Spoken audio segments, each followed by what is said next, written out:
Unlocking unseen possibilities for unlimited growth. You're here today with Nader Sabry, and we're here talking about unique over seek. Let me start by reminding you why we're looking at these videos. Today, we look at things where decision making is binary, either a yes or a no. Then the gray area in the middle is which causes disturbance, destruction, and even distortion. And that prevents us from making very clear-cut decisions. And so therefore, these videos are designed to cut through these dimensions. Today, we're talking about unique over seek. What I mean by unique over seek is that it is more important to be unique than it is to be better, to seek to how to be better, okay? There are many businesses that are based purely on just being better at one or a few things than somebody else. The problem with that is if you're benchmarking yourself against a leader who you're trying to be better against and they change the game, you're actually competing on grounds that they'll always beat you on because they've just changed the rules. There's a wonderful old saying that I love. They always say it's better to fail being original than to fail copying somebody else. And I have a lot of startup companies that I deal with that have a real problem with this, where they believe that they need to be better always at something to compete rather than to be unique, right? They're seeking over being unique, and you need to be unique over seeking.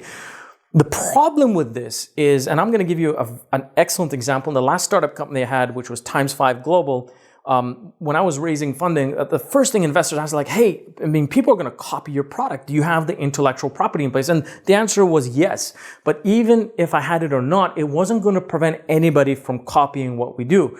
But because of experience in creating innovation companies, I didn't have much fear. And it actually surprised some of the investors.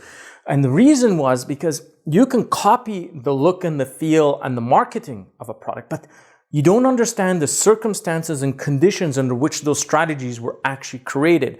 There are fundamental reasons why certain things are done. It's almost like the classic example of the iPod. The iPod, that's right. I remember when the iPod first came out, you'd find all these knockoffs that look exactly, or not exactly, they almost look the same, and they just wouldn't function right, and they were edgy. They just weren't the right thing. And you get this sense of cheapness, and there's definitely a market for that. Let's not lie about that. But the point was the people who copied those iPods didn't understand the logic behind it, right? One great example, even with the iPhone, when Steve Jobs had created that, he was using the theory that the thumb should be able to go from top to the bottom of the screen in a single swipe. And that was how he created the UI and UX to make it very user-friendly.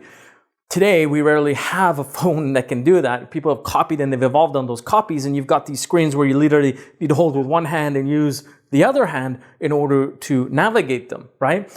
So there's a ton of examples that you can find around you. What I always help my clients do and advise entrepreneurs to do is do not go seek how to be better.